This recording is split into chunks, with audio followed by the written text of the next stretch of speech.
From St Oswald's Church in Guiseley, a young couple emerge, joined in holy matrimony, with the fanfare of church bells ringing out to proclaim the happy event to the townsfolk. Weddings and ringing of bells have traditionally been partners, but their original use was to call people to prayer or warn of enemy attack. Out of sight in the bell tower is a band of ringers whose passion for the practice of change ringing is rarely shared with people outside their society. Their dedication and skill come together to make these ungainly swinging metal castings ring out with a voice of heartwarming vibrancy. The band of ringers at St Oswald's is led by their ringing master Jeffery Cooper, who now explains the operation of these magnificent bronze instruments. When you saw the wheel up above, you would have seen that the bell hangs on a headstock, which I explained before were elm. Well, the new ones are metal headstocks. It will have a wheel fitted on bearings attached to the metal frame. And the bell, before we start to ring, is in that position with the mouth facing down. Generally, the ringer will pull the rope and the bell will generally rock and go higher and higher until eventually you get it into that position, which is the ringing position. On the bell frame there is a slider and a stay which you can rest the bell. It's strong enough to hold the weight of the bell. But that is not anything to do with ringing. It's just to hold the bell at rest while we wait to see what we are going to ring. Then when we start to ring, the bell will be pulled off on the rope and it will go 360 degrees in a circle up to the top. The ringer will hold it on the balance. It will pull it again and it will again go 360 degrees, and he will hold it on the balance until it is his turn to ring. This is why it takes a little while to learn to ring, to handle a rope and a bell, because you've got to be able to hold the bell on the balance position until it is your turn to ring. And that is what takes the time when learning someone to ring a bell.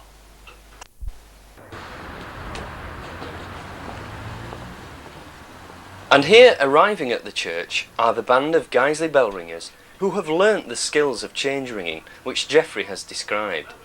Today they are ringing for a wedding ceremony.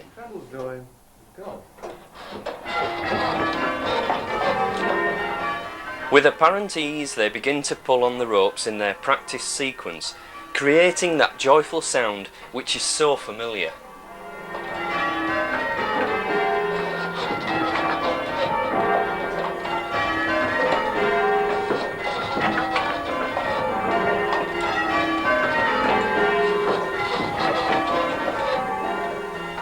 Each ringer concentrates intensely, looking and listening for the cue to ring their bell at the correct moment.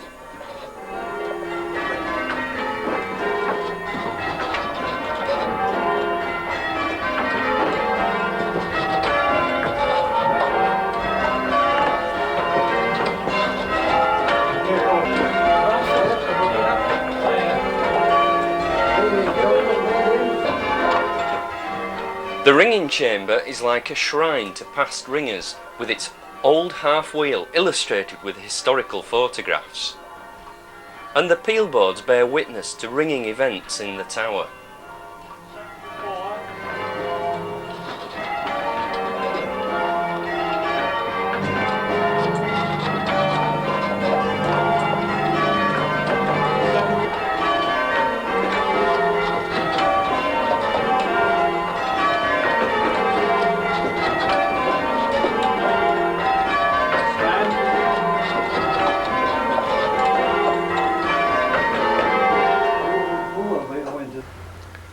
bells were replaced 50 years ago. Jeffrey now tells the story of the new bells and describes some interesting features in the bell chamber.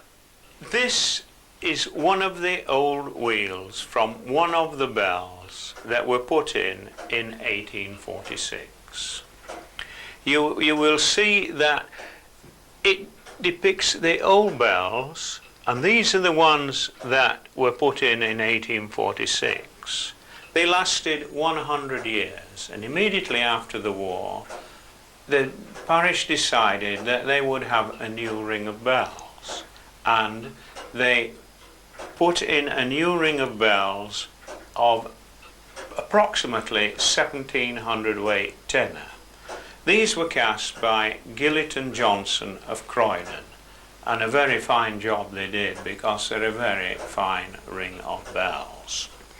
You will see this wheel depicts on the photographs the old bells and the new bells. You will see that the old bells there, they're on a wheel on a low frame, and that bell is in the ringing position, photographed in the ringing position. This gentleman here, Tom M. Thompson, is the old sexton and verger who was a ringer. His name appears there. That is Cyril Walsh, he was a ringer. That's the rector, and that was John Willie Proctor, who was on the finance man on the committee to finance the new ring of bells. You will see that the new ring of bells are being cast there, and the gentleman there, Cyril Walsh, is dropping in just an odd coin dated 1846, which is tradition. The frame now is a bigger frame, an H frame, metal frame, where originally it was a wooden frame. And there you see the new ring of bells all set up in the foundry, and there they are tuning one of the new bells. Here, these pictures depict the old bells going out of the tower. That's one of the old bells with one of the foundry men, and the old bells up there. You'll see that they all fit onto wooden headstocks, and their headstocks are made of elm. The shield here, the blue shield with the gold cross, is the De Ward shield, which is the Guiseley coat of arms. And this is why we have the blue and yellow sallies, which are the Guiseley colours. The shield at the top is the Bradford Diocesan shield, and the keys are the cross keys of St. Peter, and the thing at the top is a bale of wool. You will see on this particular rope, or on the other ropes, that we have a woolen thing woven into the rope. This is what they call a sally. Mainly it's to stop roughness on the hands and blisters. It's much easier to handle a bell catching that part. But sally comes from the French, and it means it bobbles. So when you see a bell pulled up, you'll see the sally bobble, and that is sally. These are peal boards which commemorate various events, and this one particularly is interesting because apart from a lot of Guiseley ringers, the old Guiseley ringers, there is a name there, Jasper William Snowden, who was the first president of the Yorkshire Association. In fact, he founded the association. The next peal board is particularly interesting because on it, it was rung to the memory of Sir Matthew William Thompson, who was the first baronet, and he lived at Parkgate, Guiseley.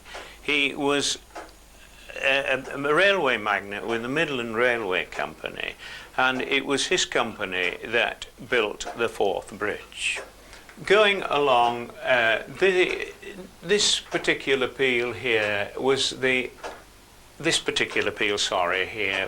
last peal on the old bells, and this one was the first peal on the new bells. And obviously we like to record these special events on peal boards.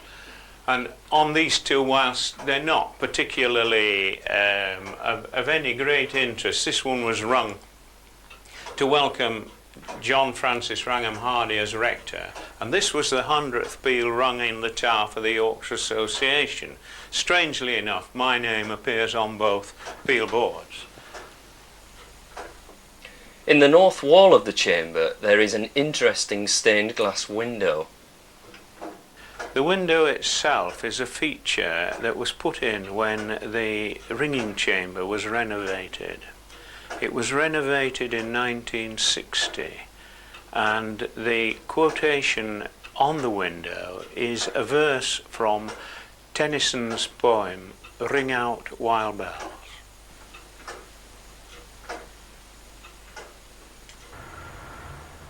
Bell ringers like to ring different bells, and so visiting ringers are often welcomed at the tower. Visiting ringers, we welcome any ringer. Any ringer anywhere is usually welcome in any tower. They come on practice night, they come on Sundays for service ringing, and obviously they tour and they make special arrangements to come and ring on tour.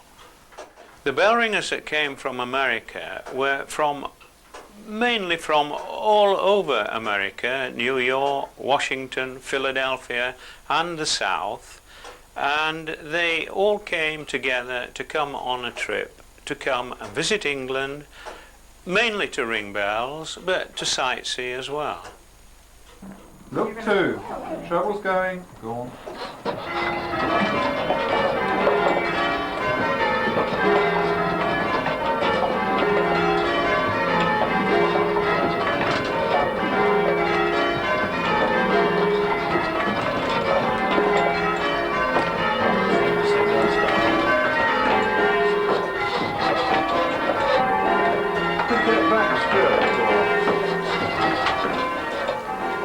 The Guiseley ringers are not all Guiseley residents. Some are effectively visiting ringers, but on a regular basis. Sadly, there is not currently a full complement of 8 ringers always available. However, these particular ringers are often at Guiseley, and our interviewer, Neil Gill, asked them about their involvement in this fascinating hobby. Well, my name's Harold Barron. I live at Driglington and ring at Driglington.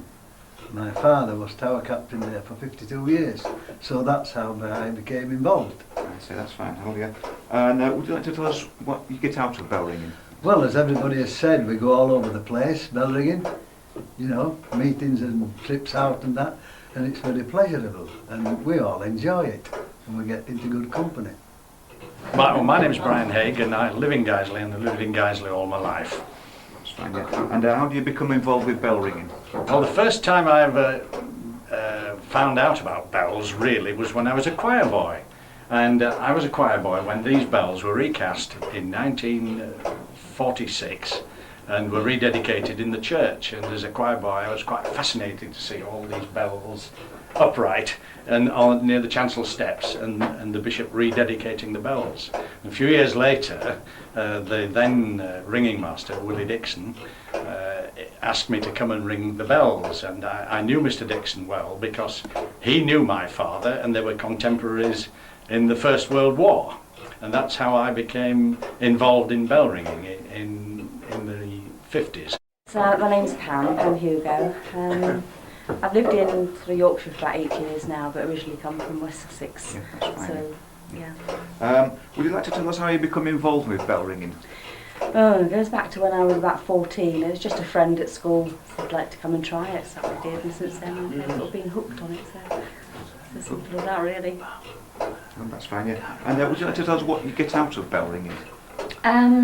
I don't know, satisfaction really. I just enjoy it, the challenge of the different methods and that, and the crowd of people that are in the bell tower. It's good. Well, my name's Alec Marsh, and I live in Driglington, but I ring at Pudsey. Tell us how you become involved with bell ringing. Well, like a lot of people, I transferred to bell ringing from the choir. I think I'd well outlived my usefulness in the choir as a boy. At the time the ban was removed from bell ringing during the war.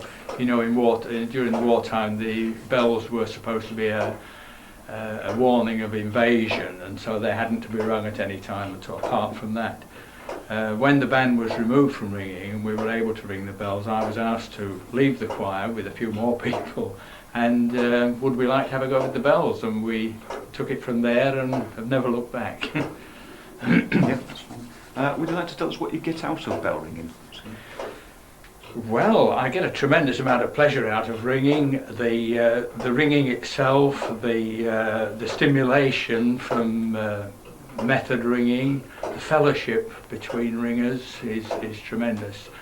The service to the church, and well, that's it in a nutshell, really. I'm Betty Jackson, and I come from Addingham. Yeah, that's fine, Betty. Now, would you like to tell us how you first became involved in bell ringing? Yes, the rector of my local church at Addingham said he would like someone to help to ring the bells, and I thought he just got hold of a rope and pulled. 10 years later, I'm still learning. Yeah, that's fine. Now, would you like to tell us what enjoyment you get out of bell ringing? You get out of bell ringing? Well, I think it's very good for the brain. It keeps your brain alert sometimes, and also it's very pleasurable. I enjoy it, and I enjoy the company. And everybody's very good to me because, being a late learner, I'm a bit slow, and I get a lot of help from everybody. And they're all very kind to me. And I go to several towers and enjoy ringing everywhere. Good, thank you. Well, my name's Paul Berkby, and I live in Guiseley, and I'm a bell ringer at the tower. Yeah, that's fine, yeah. Would you like to tell us how you first became involved with bell ringing? I got involved because I was asked to come and do some wiring in the bell tower, and I took a look at the bells and they looked very interesting, and Kevin King, who's another bell ringer here, asked me if I'd like to come and have a go, so I did. England is the birthplace of change ringing. It was created in the 17th century by Fabian Stedman, a Cambridge printer, who established the principles upon which all changes have ever since been based. Of concern to today's change ringers is the continuance of the art of bell ringing. Is there a future for it? Especially here at St Oswald's. I put this question to Jeffery Cooper. The current state of bell ringing in the country at present is very good, but in areas like Guiseley, unfortunately, we have not enough people taking up the exercise, and we are a little bit thin on the ground. We need some new recruits. If we don't get any recruits, well, eventually, I don't know how long, but eventually it will just fade away and become extinct in Guiseley. But if we get some recruits and they take to it, who knows, it could go on for another 100, 150 years and longer. St Oswald's current rector is Graham Atherton, and I asked him what concerns he had for the future of bell ringing at the church. Oh, quite a lot of concerns here really, because we don't have a lot of bell ringers. It would be good to have a full team and to have lots of reserves as well, keeping the tradition going for future generations.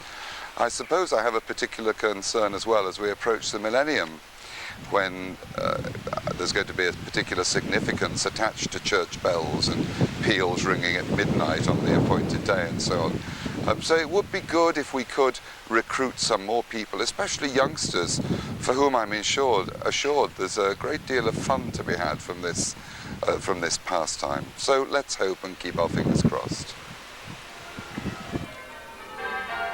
It would indeed be sad if this fine ring of bells was to fall silent. Let us hope new ringers do come forward to continue the tradition of change ringing which, as we have seen, has been well supported in the past at St Oswald's Church, Guiseley.